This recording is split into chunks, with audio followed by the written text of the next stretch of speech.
पाए। वैसे केस के लिए नैनो पार्टिकल्स बनाया, फिर कुछ नोवेल एंजाइम्स बनाए। कितने डिग्री तक सर्वाइव कर रहा है? 78 78 डिग्री डिग्री सेल्सियस तक। 18 डिग्री। अच्छा, तो मुझे मतलब ये क्लैरिटी बहुत जरूरी है कि हमें ऑडियंस के लिए करते हैं कि वो चीज़ों को ध्यान रखें कि इतना तो सस्टेनेबल मॉडल है, फिर भी आपका 70 डिग्री सेल्सियस ज़्यादा है। 78 हाँ, ये सबसे सस्टेनेबल है, इसमें काफी रिसर्च है, काफी इन्वेस्टमेंट है हम लोग का, तब जाके इसको बना। सिमिलर आप जो कहते हैं ना कि अगर किसी भी मार्केट को आप जानना चाह रहे हो, ट्राई करना चाह रहे हो, आपको उसमें टाइम स्पेंड करना पड़ेगा। पोटेंशियल क्या है वहाँ पे, कस्टमर सेगमेंट कैसा है, पैसा है कि मार्केट में क्या रेट चलेगा, कौन से प्रोडक्ट चलेंगे, अगर एग्रीकल्चर की बात करें तो सॉइल क्वालिटी कैसी है, क्लाइमेटिक कंडीशन कैसा है, इस पर थोड़ा सा काम करना पड़ेगा। 2-4 महीने काम करने के बाद आप फाउंडेशन रेडी करके लाओगे, सब कुछ बनाओगे तो चलेगा। अच्छा, कुछ क्वेश्चन ऑडियंस से ले लेते हैं। कुछ क्वेश्चन है जहाँ तो कि फार्मेसी के बच्चे हैं और एग्रीटेक के बच्चे हैं, तो मैं चाहूँ कि वो अपनी कोई क्वेश्चन जरूर से होगी उनकी, देना चाहें तो प्लीज माइक देना।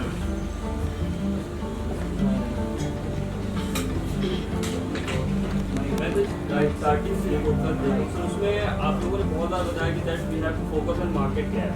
तो क्या ऐसा नहीं हो सकता कि लाइक प्रोडक्ट पहले से एग्जिस्टिंग है, जैसे आपने भी बात करा कि आपका फर्टिलाइजर का है वो पहले से एग्जिस्टिंग मार्केट थी सर, उसमें अलग टारगेट कंज्यूमर थे आप, तो उसमें सर मतलब उसको भी तो आप मार्केट बना सकते हो, उसमें भी तो बिजनेस कर सकते हो। वो गैप आइडेंटिफाई उसमें किया था।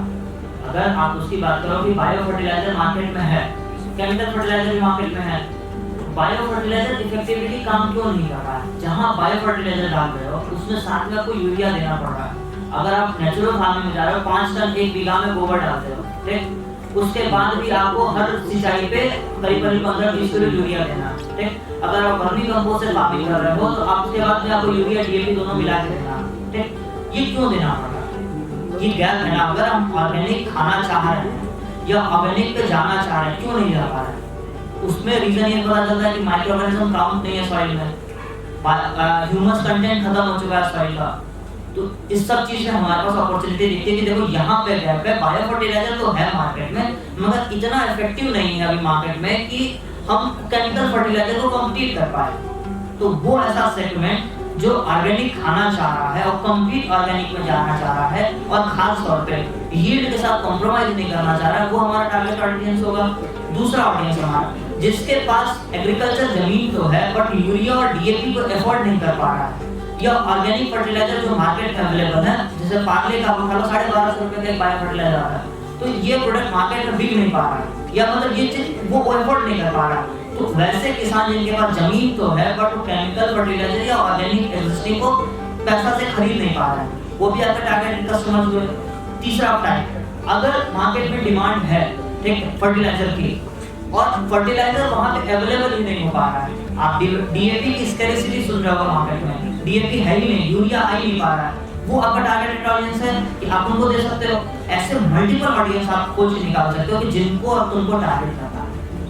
सर जैसे कि आपका बिजनेस है उससे प्रोडक्ट, जैसे आपने एक प्रोडक्ट को एज अ बिजनेस बनाया, लाइक हम इंडिविजुअल हैं, हम एक सर्विस को अपना स्टार्टअप बिजनेस है फिर बनाना चाह रहे हैं, लेकिन उसमें सर हम देख रहे हैं कि उसमें पहले से ही जो इंडस्ट्रीज है वो पहले से उसके अंदर जो कौन सा वो पहले से स्टैब्लिश है, लेकिन क्या सर उनकी पॉपुलरिटी उतनी नहीं है, जिससे क्या होता है सर कि गैप क्रिएट हो रहा है। जहाँ तक मैं एनालाइज कर पा रहा हूँ सर कि जिनको सर्विस की नीड है वो सर्विस उनको मिल नहीं पा रही है, तो उसमें क्या आपको क्या लगता है सर कि बिजनेस बहुत बड़ा पोटेंशियल है ब्रो। आप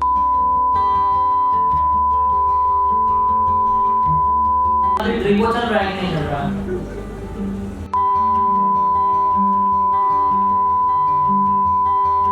उसमें भी तो इन्वेस्टर पैसा लगा रहे हैं ना, उसमें भी तो पैसा बन रहा है, तभी तो आ रहा है। सो उसमें हमारा फोकस थोड़ा तो शिफ्ट नहीं हो जाता सर्विस मॉडिफिकेशन से, हमें नहीं करनी पड़ती है। आपको आपके लिए अच्छा बेनिफिट मिल जाता है। बेनिफिट ये मिल जाता है कि आप पहले हिट एंड ट्रायल नहीं करना पड़ता है। आपके पास मार्केट में पहले से पता सर्वे ऑलरेडी हो चुका है क्या प्रॉब्लम। अगर हम सब कुछ टारगेट करते हैं ये प्रॉब्लम स्टेटमेंट, इसके टारगेट करने के बाद ये प्रॉब्लम आती है हमको, ठीक। जैसे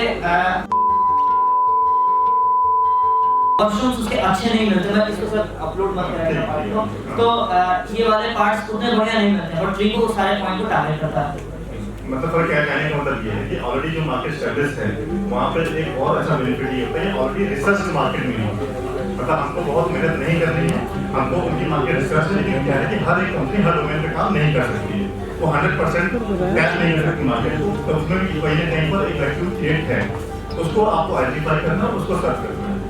तो इसलिए बहुत अच्छी मार्केट बनी हुई है। उसका मतलब ये नहीं है कि वो आपके लिए काम करने जगह नहीं है, बल्कि वो और अच्छी मार्केट है अगर आपको कहीं ना कहीं जगह निकालनी है, क्योंकि रिसर्च पूरा है ना और ग्राउंड पे रिसर्च हो रही है। तो आप देख पा रहे हो मतलब रिसर्च हो गई। जैसे मैं बोलूँ कि हम लास्ट में थे कि जहाँ हम बैठे हैं इसके आसपास कहीं पर जोमेटो की डिलीवरी नहीं हो रही, यहाँ पर नहीं हो रही, तो ये वहाँ के बच्चों ने आइडिया दिया था कि आप क्या कर सकते हैं। तो यहाँ पर भी जो है कि लोकल ने देख लिया, लोकल यहाँ पर बिजनेस शुरू हो गए, क्योंकि इस लोकल मार्केट में कर रहे हैं। कैंपस है हमारा ऑर्गेनाइजेशन आईटी कानपुर में, तो वो क्या करते हैं, जैसे बाहर के बच्चे जो आते हैं उनको खाना, मान लो घर से आ रहे हैं, उनको रेस्टोरेंट का खाना कितना दिन खाओगे, मैं खाना बढ़िया नहीं लग रहा। अपॉर्चुनिटी क्या है कि हम घर का खाना खाना चाह रहे हैं, कैसे खाएंगे, तो और हॉस्टल में रहना है, उसके लिए कैंपस है हमारे यहाँ एक कंपनी है आईटी कानपुर में, वो क्या करता है कि एम्प्लॉइज के वाइफ को या जो भी घर में रहती है लेडी, उनको ऑनबोर्ड कर देगा। उनके घर में आज आटा सना हुआ है तो 5 रोटी के लिए ज्यादा सान लेंगे, अगर आलू कटा हुआ है तो 4 सब्जी के लिए थोड़ा सा आलू बना लेंगे। वो बस लिस्ट कर देते हैं कि दाल है, आलू है, चावल है, ये सब्जी है, रोटी है। अगर किसी को ऑर्डर करना है तो घर का खाना है, बस थोड़ा सा बढ़ा के बना देंगे, आप ले लो। बहुत कितना रॉ चीज है, कुछ नया नहीं करना है, कोई नया इन्वेस्टमेंट नहीं है। तो ये होता है नॉर्मली घरों में, ऐसा हो जाता है। और ये आईटी कल्चर में भी है, आईटी की कल्चर की मैं बात करूँ, पहले होता था, बताया हमको वहाँ से प्रोफेसर साहब ने कि जब कोई गेस्ट आते थे तो किसी के घर से हो जाता था खाना लाने के लिए। अब तो वीएस कैंटीन बन भी नहीं, पहले ये नहीं था। जब तो मुझे जाकर मैंने पढ़ा हुआ है, सुना हुआ है, मैंने अपने फेस को नहीं किया हुआ है, तो उसको कल्चर को कमर्शलाइज कर दिया और अच्छा मॉडल है। सर जैसे हम कोई भी फॉर्म अगर स्टैब्लिश करते हैं, जैसे मान लीजिए कि स्टार्टअप आइडिया हमारे पास होता है, उस पॉइंट ऑफ टाइम में हम मार्केट की रिसर्च बहुत करते हैं, हम मार्केट को बहुत एनालाइज करते हैं, जो प्रीवियस डाटा अवेलेबल होता है उससे भी पूरा एनालाइज करते हैं। बट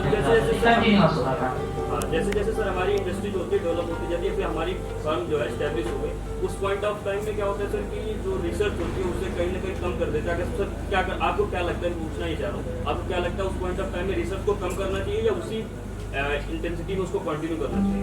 अगर एक बार आप रिसर्च कर लिया है तो आप उसको फॉलो तो करते रहोगे। आपने मार्केट समझ लिया है तो मान लो आपने एजुकेशन का मार्केट समझ लिया है, एजुकेशन में कौन कौन से चीजें आपने फॉलो कर रखी हैं, आपको तो समझ में आ रहा है कि वो सामने वाला कंपनी सोच क्या रहा है। अगर वो जैसे इलेक्ट्रिक व्हीकल्स ओला ने निकाली तो वो क्या सोच रहा था, वो पहले बाइक पे था, हम उसका एक डील भी अगर हमको पता चले इनके साथ मीटिंग करा तो मैं समझ जाऊंगा ना भैया ये इलेक्ट्रिक में घुसने वाला है, तो फिर हमको उसका मेंटालिटी पता है, वो हमारे लिए बढ़िया है कि इसमें वर्टिकल खुलने वाला है। मैं अगर बायो एनर्जी का भी काम कर रहा हूँ, मेरा बायो फर्टिलाइजर वर्टिकल है छोटा सा, चलो काम धंधा कर रहा है, बट नैनो पार्टिकल्स हमने बहुत काम किया है, अलग अलग नैनो पार्टिकल्स हमने बनाए। जैसे हमें पता चला कि अडानी ग्रुप टावो कर रहा है बायो सीएनजी का बड़ा, सबसे इंडिया का पहला बायो फैक्ट्री बायो सीएनजी की यूनिट पड़ रही है बरसाना में, हमारी मीटिंग हुई, हम बायो फर्टिलाइजर का ऑफर किया उनको कि मेरे पास वही है, बायो नैनो पार्टिकल्स हमारे पास सारे पड़े होंगे, तो बायो सीएनजी जैसे बनाओगे तुमको कैटलिस्ट चाहिए, जहां तुम्हारा 10 यूनिट निकल रहा है हम कैटलिस्ट दे देंगे तुम्हारा 15 यूनिट निकलेगा। और मोर एलिमेंट्स का आंसर तुम्हारे पास यही है कि मार्केट में बिजनेस आपने सर्च कर लिया, एक पड़े ना R&D डिपार्टमेंट, ये कभी खत्म नहीं होता। R&D रिसर्च डेवलपमेंट तो चलते ही रहनी है, और आपने सर्च कर लिया तो वो है अभी के लिए, और आपको और आगे बढ़ना है, लोगों से एक स्पेस क्रिएट करना है, जो डिस्टेंस बना के रखनी है बाकी लोगों से, कंप्यूटर से। तो मार्केटिंग स्ट्रेटजी को बोलते हैं कि स्ट्रेटजिक कॉम्पिटेंसी है, स्ट्रेटजिक बेनिफिट्स लेने हैं, तो उसके लिए आपको रिसर्च को कंटिन्यू चलाते रहना है। वो R&D डिपार्टमेंट में बात कर रहे थे कि पैसा कहीं डालो R&D में पड़ना चाहिए, और वो आपको बाकी कंप्यूटर से बहुत ही फॉर में रखेगा। तो ये बराबर में आपने स्टैब्लिश कर ली कंपनी तो मार्केट स्टेबल नहीं रहती, आपके पास और भी प्लेयर्स हैं वो आते रहेंगे, लेकिन उसके लिए आपको कोई भी कंपनी हो, चाहे मैं सर कर रहे होंगे, तो उसमें भी R&D पर पूरा है। मतलब कि ये नहीं कि ये बढ़ के खत्म हो गया, ये भी ये ब्रह्मास्त्र बन गया कि आप होगा नहीं, फिर कॉपी करेंगे लोग। डॉक्टरेट नैनो टेक्नोलॉजिस्ट हायर किया है, तो जो उसका पेमेंट कितना होगा, TTO से हायर करके उसको बुलाया, उसको सेपरेट रखे हुए हैं, लेकिन सिर्फ नैनो टेक्नोलॉजी पे काम करवाना।